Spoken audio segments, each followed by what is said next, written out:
page C10, core, point of the arm. So we've worked both sides. We've done everything in the book, in the C series now up to this point on both sides. We're integrating, we're bringing him back together.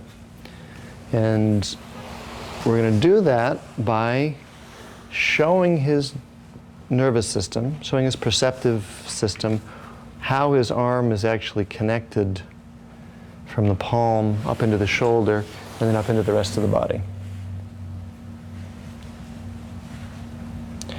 And what I'm doing here with my thumb is I'm looking for a spot in the palm where everything lines up into the shoulder. I'm looking to move his shoulder with my thumb. If I'm a little bit off that point, it'll bend the wrist, you know, in different ways. It won't be lined up. But when I find it, it goes right up into the shoulder. Yeah? So that's not quite it, that's not quite it. But right in the middle, thunk, I got his shoulder. Yeah?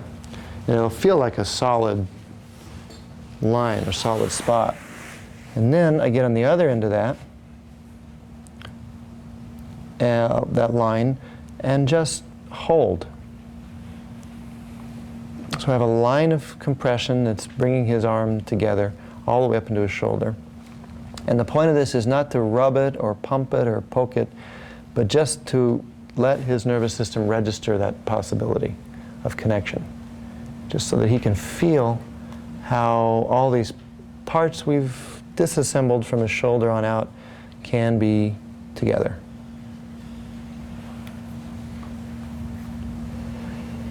In a line of mechanical transmission.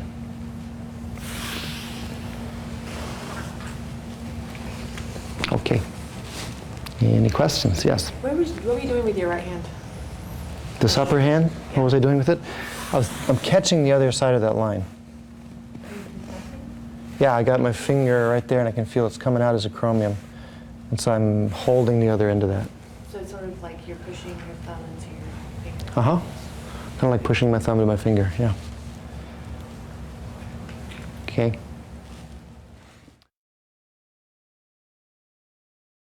You can do so much more work, yeah. And I do. I work at a PT clinic now, and I see, God, I don't know. I don't even know sometimes how many people I see in a day because it's a blur. 20 people a day, and generally I'm working on them for 15, 20 minutes. It's great work for that because I just go in, I do really effective work with not all this expenditure of energy, which I have to do all day long. So it makes it so I can do this work actually there and really do it well, really make a difference to people.